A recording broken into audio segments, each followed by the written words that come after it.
This week on Jerusalem Dateline, the world condemns Israel for building in Jerusalem, and the mayor strikes back. Plus, Israelis head to the polls next spring. What does that mean for the Jewish state and the region?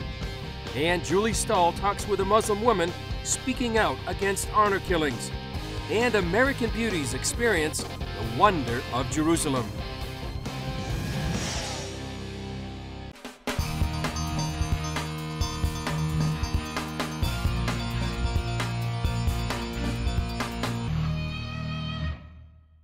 Hello and welcome to this edition of Jerusalem Dateline. I'm Chris Mitchell, coming to you this week from just outside the walls of the Old City. Israeli Chief of Staff Benny Gantz called out more soldiers after the death of a Palestinian official during clashes with Israeli soldiers. Palestinians called it a war crime, but doctors ruled it a heart attack. But as John Wagi explains, Palestinian anger is still raging. Doctors from Israel, Jordan, and the Palestinians ruled that a heart attack killed Ziad Abu Ain, a Palestinian cabinet minister who died during clashes with Israeli soldiers. Demonstrators say they were going to plant olive trees near an Israeli West Bank community when Israel used tear gas against them. Here, just before he dies, a clearly agitated Abu Ain says, "They attack us. This is the occupation of terror. This is a terrorist army terrorizing the Palestinian people." Witnesses said soldiers beat Abu Ain, but in this video of the incident, it looks more like coronary distress. Abu Ain slumps to the ground with Israeli soldiers around him. Later, he is carried away. Palestinians want Israel to pay. It is a proof that Israel understands only the language of force, and it should be taken immediately to the International Criminal Court for the war crimes they are committing against the Palestinian people. Perhaps not surprisingly, Abu Ain's portfolio included planning Palestinian demonstrations against Israel. The incident comes at a bad time for Israeli Prime Minister Benjamin Netanyahu. On the same day, his chief political opponents formed a party alliance against him. And in one poll, the Labour Party is even ahead of his Likud party for the elections next March. An even more disturbing new poll affects all Israelis. 80% of Palestinians surveyed in the West Bank and Gaza say they support the recent increase in terror attacks in Jerusalem. Those attacks included the hacking and stabbing deaths of rabbis at prayer and a car plowing into a crowd at a train stop that killed an infant American-Israeli girl. The poll also showed 86% of Palestinians believe Israel endangers the Al-Aqsa Mosque on the Temple Mount. And more than half would like to see a new Palestinian uprising or intifada. After Abu Ain's death, Palestinian President Mahmoud Abbas threatened to stop security cooperation with Israel in the West Bank. Israel says that could make a bad situation even worse. The talk about increasing the violence doesn't help de-escalate the situation. I think we have to be responsible parties of what's going on in the ground and prevent that escalation from actually happening. We are doing what we can in order to do so. It would be good if the Palestinians send that same message. Despite the medical conclusions about Abu Ain's death, a message of confrontation is the one likely to resonate in the West Bank. John Wagi, CBN News, Jerusalem. Another flashpoint here revolves around construction. Israel is under fire by the international community for building in eastern Jerusalem. But the city's mayor says the West has it all wrong. Jerusalem Mayor Nir Barkat says the West doesn't get it. I don't think they really know the plan. There's a conception that we're waking up in the morning and building for Jews and discriminating Arabs, which is it's untrue. Barkat says city officials build according to a master plan that's been in effect for 15 years. The plan aims to add 50,000 new apartments to both Jewish and Arab neighborhoods throughout Jerusalem. The second thing is they have a theoretical model of maybe if you split the city somehow, peace and quiet will come to our region. It doesn't fly. Jerusalem is the most contested issue in the Israeli-Palestinian conflict. Israel says the United City is its capital forever. Palestinians want to divide it for the capital of a future state. The White House denied media reports last week that the U.S. is considering economic sanctions against Israel for building in eastern Jerusalem. But the U.S. said it would continue to criticize those actions because it believes they're counterproductive. Some said the fuss could have been a U.S. ploy aimed at scaring Israeli voters from choosing Prime Minister Benjamin Netanyahu for another term in the upcoming election. Barkat toured with reporters in northern Jerusalem this week. He said the alternative to building is not building at all. God forbid, if I would have listened to the international community and stopped building in the city of Jerusalem, meaning stop building all the schools that I just demonstrated, we built 171 classrooms, or the road infrastructure, or does anybody tell me as mayor of Jerusalem that if somebody wants to build a piece of land, I should ask him, wait a minute, if you're Jewish, you're not allowed, if you're Christian, you're not allowed, only if you're Muslim, you're allowed? The layout of Jerusalem is complex, with Jewish and Arab neighborhoods close together throughout the city. Barkat admitted there are gaps in the quality of life between certain sectors of society, but he says he's working to improve the quality of life all over the city. In the 5 years that he's been mayor, he's added more than 170 new classrooms, like this new Arab girls' school in Bet Hanina. When we build new schools, it's not just to build and say we built. It's to build and develop the content for the benefit of the families and the residents. The mayor refers to all Jerusalem residents as his children, regardless of religion or race. He says coexistence, not division, is the only answer. There's only one way to live in the city of Jerusalem. It's in a united, undivided way. Joining me now to talk more about the building in Jerusalem, about the current violence, and about the upcoming elections in Israel is CBN News' Julie Stahl and John Waggy. Julie, you were there with the mayor the other day for several hours. He made a spirited defense about building in Jerusalem. What impact do you think it's going to have? It's clear that the international community has an agenda. The agenda is to divide Jerusalem, give part of it to the Palestinians for a capital. As the mayor said, that probably wouldn't work. I don't think it's worked anywhere else in the world, and certainly not if you have people that have been fighting back and forth for 100 years. One other big issue, John, that we haven't discussed just yet is upcoming Israeli elections. They're scheduled for another 3 months. The Knesset has been dissolved now. What's your analysis of this upcoming election? Well, it's something that just from being here in Israel a few days like I have, I've noticed that it's not very popular right now with Israelis. They just went through an election not that long ago, and they're not really interested in doing again. But the nature of the system kind of dictates that coalitions are going to rise and fall, and this one has fallen. Netanyahu did not have the support that he needed from the more left-leaning members of his government, and so the government fell, and he felt like he was in a strong enough position to call for early elections so that he could strengthen his coalition. I think Netanyahu's main thrust is the national security and the fact that Israel is entering some dangerous waters, and he wants to have people on either side of him, left and right, who will support him, and so he put it in the hands of the voters, and they may not be happy about it now, but they're going to do it anyway. Some polls came out recently that actually didn't bode so well for Netanyahu. What are the polls saying right now? Depends on how you read them. This left coalition that's being formed with Labor and Tzipi Livni, it looks like they have a lot of seats, but actually them together, they have less seats than they did in this Knesset. And the Likud, it shows, is going to go up. So the right wing could still pull out ahead. Mm-hmm. One of the issues, John, is about the relationship between Israel and the United States. And I know some of Netanyahu's opponents are saying that he's really damaged the Israeli-U.S. relationship. How is that going to play into the elections? Well, I think it will play into the elections. I think the left's one hope in this is that they can persuade voters that they will be more responsible with the relationship with the United States, and that they will, in other words, stabilize that so that Israel doesn't have this feeling that they're always on the edge of losing their greatest ally in the world.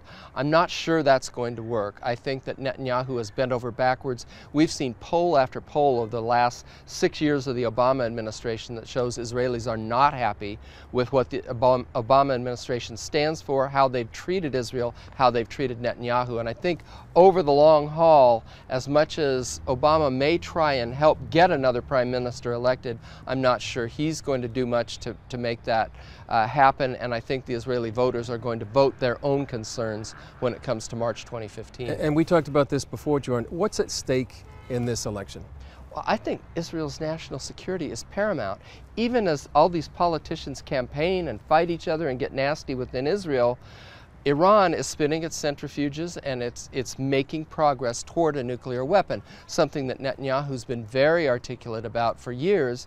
And I think that national security has to come into play. Yes, Israelis want domestic issues addressed, of course they do, but national security with Hezbollah in Lebanon, with Iraq, with ISIS, with all these concerns and the Iran nuclear bomb, it has to be front and center for Israel. It can't be anything else. Certainly a very important time, as we are here in Jerusalem, to be praying for the peace of Jerusalem. Julie, John, thank you very much.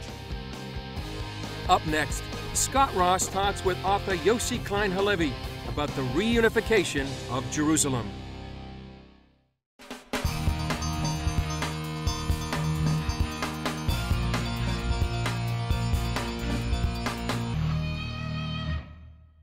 It's a war that changed the Middle East and only lasted 6 days. CBN's Scott Ross talks to the author of a new book about the battle that reunited Jerusalem and how the heroes of that battle went on to shape Israel. The Temple Mount is in our hands. The famous words of Commander Motor, whose men helped reunite Jerusalem under Jewish sovereignty, fulfilling a 2,000-year-old dream.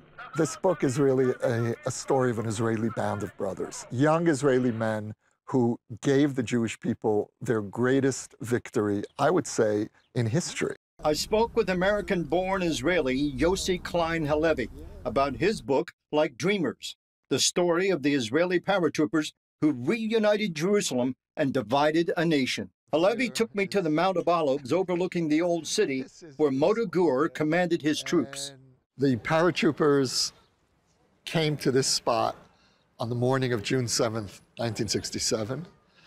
Motor, a very famous photograph, is looking out onto the Temple Mount and making the final preparations in his mind for the descent and the conquest of the Old City. So he says, you are the ones who are privileged to restore Jerusalem to the Jewish people.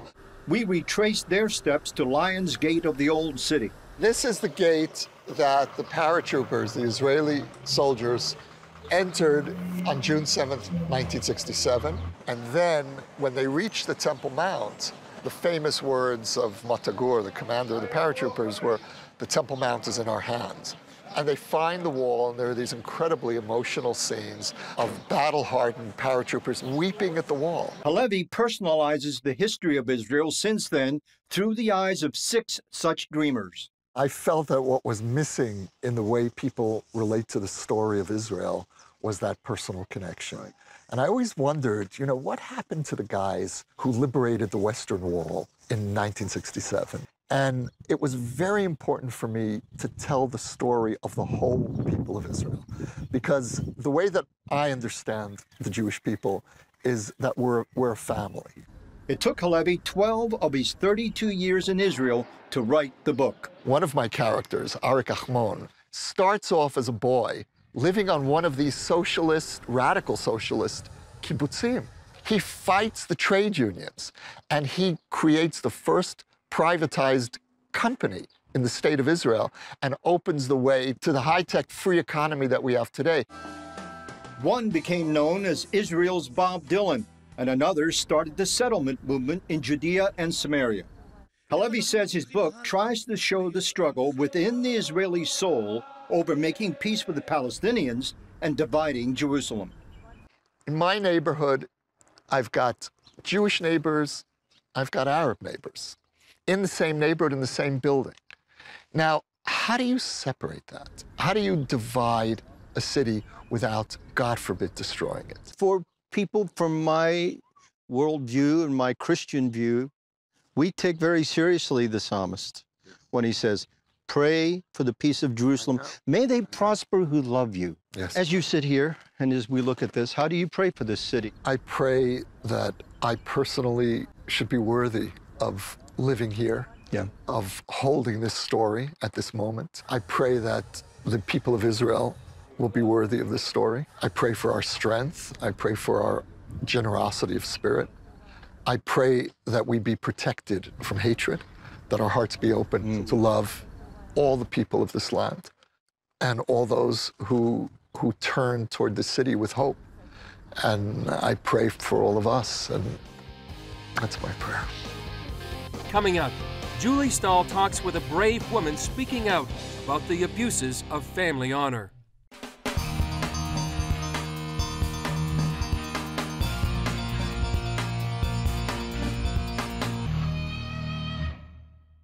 A concept known as family honor prevails throughout the Middle East and other traditional cultures.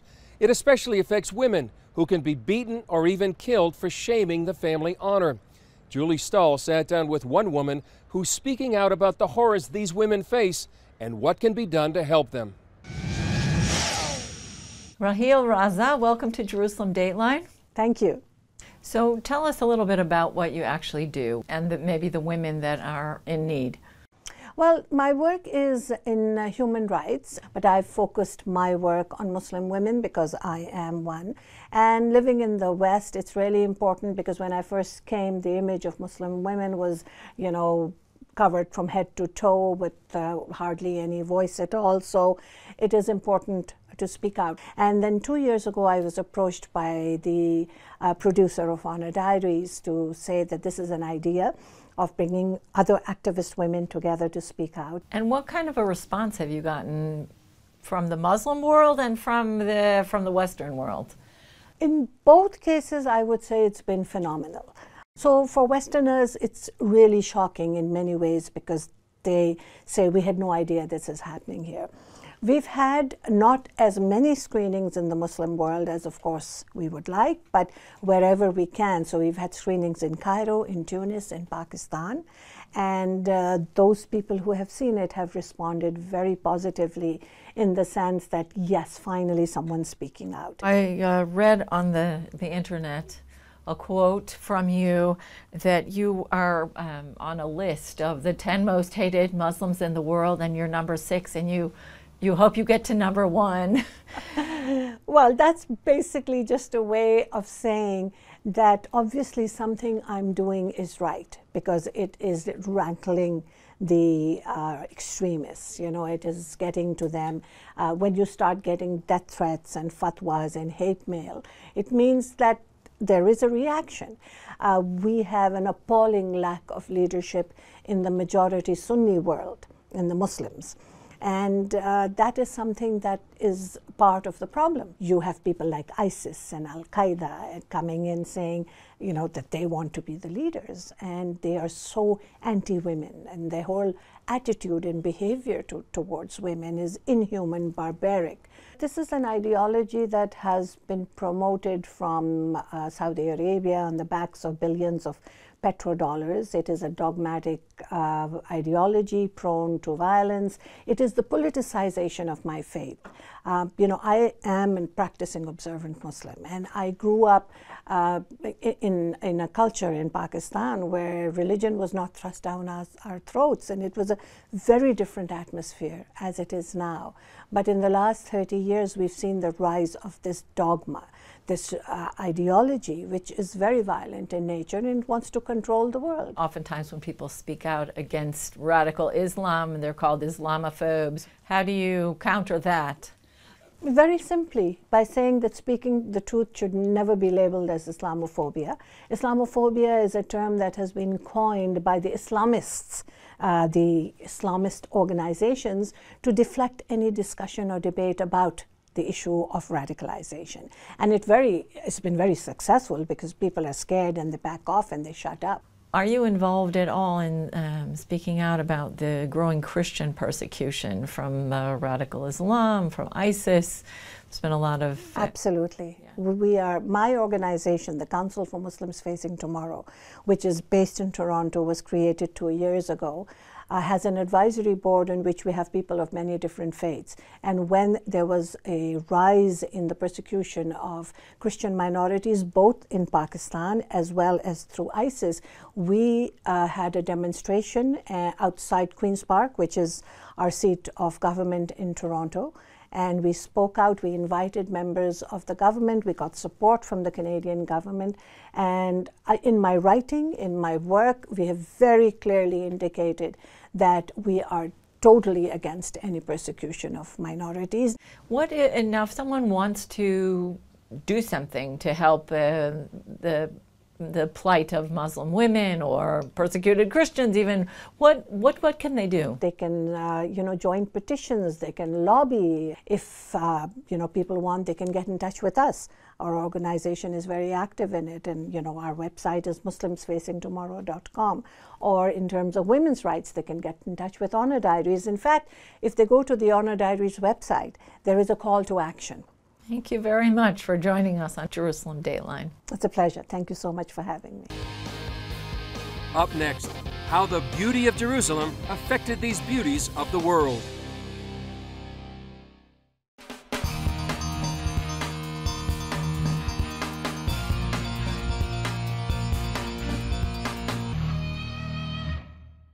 Welcome back to Jerusalem Dateline. Jewish sages say that 10 measures of beauty were given to the world, and Jerusalem got 9. A little more beauty was added to the city when American beauty contestants came for a visit. CBN's Annika Kopp has that story. The trip here to Jerusalem for the group was a first visit. For some, it was a profoundly moving experience. Actually, right now, I feel like I'm in a state of euphoria. Like, my hands feel tingly. I feel weightless still. I was just at the prayer wall, and it was just really emotional. Jerusalem has been transforming, cleansing, by far the most beautiful experience of my whole life. Ariel Bulstein leads the Face of Israel, which invited the pageant winners to visit. People who win those titles, Miss America or Miss United States, they're very important because they are a media in their own. They said the trip had changed the perspective of the country. Nobody really knows the truth and really what is over here, so I would love to be able to go back and talk about it and say, no, you need to come visit. I grew up in Alabama, where I never feared for my safety going to school every day. I've never even seen a bomb shelter. So being here was very eye-opening, and I think that now that all of us have experienced it, we understand that there's so much more going on in this country besides that. The highlight of the trip was praying at the Western Wall for the first time. Just like feeling like the stones where Jesus has been, and I just like felt his presence there so much, and knowing that he's a miracle worker and that like our prayers are important to him. It was the most beautiful experience of my whole life. You can see the number of prayers that are put in there, and and then you look around the whole wall and you realize that actually the hopes and prayers of the whole world are here in this place. And what affected them the most? It's definitely something that's changed my life, is getting to see all of this amazing stuff that you've always read about and heard about, but now actually getting to see in person. It's really something I'll remember for the rest of my life. Annika Kopp, CBN News, the Old City, Jerusalem. The city of Jerusalem can have a profound impact on those that visit. Hope you can visit too. Well, that's it for this edition. Follow us on Facebook and Twitter. I'm Chris Mitchell. We'll see you next time on Jerusalem Dateline.